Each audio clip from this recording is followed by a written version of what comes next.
Hello everyone, welcome to PrepPockets, where we try to simplify dentistry for you guys. Today, we're exploring one of the most important and commonly used materials in dentistry, dental alginate. If you haven't subscribed to my channel yet, make sure to subscribe for daily updates on dental tips and insights. Let's begin with today's topic. What is dental alginate? As we all know that impression materials are classified into two types, elastic and inelastic materials. Inelastic are the ones that are rigid when set. These are impression plaster, impression compound, zinc oxide eugenol, and impression waxes.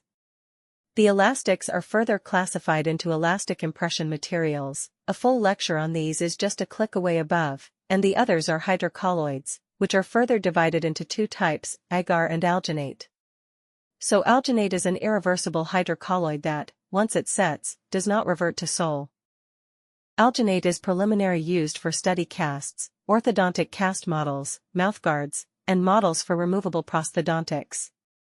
It is composed of potassium alginate, which acts as a soluble alginate, calcium sulfate as a reactor, zinc oxide as filler particles, potassium titanium fluoride as gypsum hardener, diatomaceous earth as filler particle, and sodium phosphate as retarder. The chemical reaction takes place when potassium alginate reacts with calcium sulfate and water, giving the product calcium alginate as a 3D gel form network, which is an eggbox crosslink model, and sodium or potassium sulfate as a byproduct. Sodium phosphate, which acts as a retarder, delays the setting reaction by binding to calcium ions. Moving towards the physical properties of dental alginate. The working time is approximately 45 to 75 seconds. The setting time depends on the temperature of the water and is best regulated by the amount of retarder added during the manufacturing process. The setting time of fast-setting alginate is 1.5 to 3 minutes, and of normal setting is 3 to 4.5 minutes. Alginate shows a property called rheology, which means it exhibits pseudoplastic behavior, becoming viscous when it sets.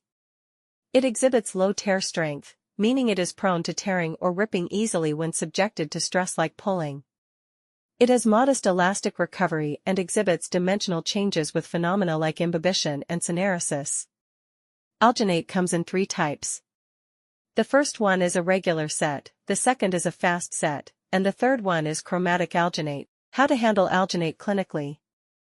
Tray selection is very important in using alginate, therefore, use stock or custom trays, perforated with adhesive and having a space of 2 to 3 mm. The mixing ratio should be maintained.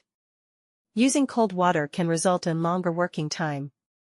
Mix in figure of 8 motion to avoid bubble entrapment and ensure a creamy texture. During taking an impression, always seat the tray first posteriorly and then anteriorly. Instruct the patient to maintain nasal breathing, to avoid any gag reflex.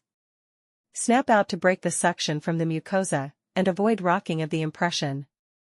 After removing the impression, rinse to remove any saliva and debris. Use a disinfectant spray or immerse in disinfectant for less than 3 minutes. Disinfectants like chlorine compounds or iodophores can be used.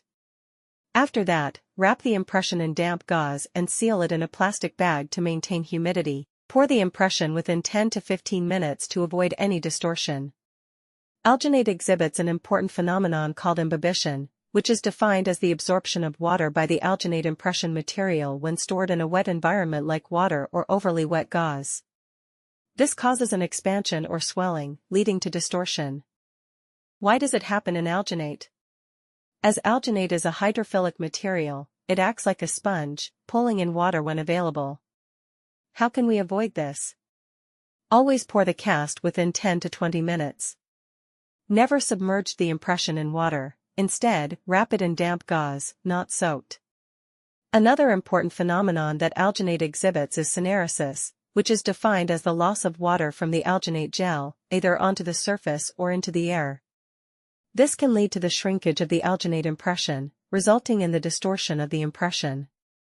Why does it happen? Over time, the water molecules are expelled from the structure, resulting in shrinkage. How can we avoid this? By storing the impression in humid conditions. Pour the cast immediately. Avoid exposure to heat and air. Why do both matter clinically? If your alginate impression undergoes imbibition or syneresis, your cast will not match the patient's mouth, which ruins your diagnosis or appliance fit. That's why. Always disinfect the impression briefly for 2 to 3 minutes. Store the impression in humid but not wet conditions. And port it within 10 to 15 minutes. Alginate is widely used in study casts to prepare models for removable appliances, mouthguards, and orthodontic models. It is a hydrophilic material, very affordable, easy to manipulate, and patient-friendly.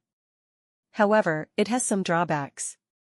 It gives poor fine detail reproduction, has limited accuracy, poor dimensional stability, and is a single-use material. It is not suitable for definitive impressions like implants, crowns, and bridges. These are the most important Viva questions. If you want answers to these questions, comment below. That's it for today. If you have any further questions, comment below. I'll answer every question. If this video helped you, like it and share it with your friends. And support us by clicking the subscribe button. Thank you for watching. See you in the next video.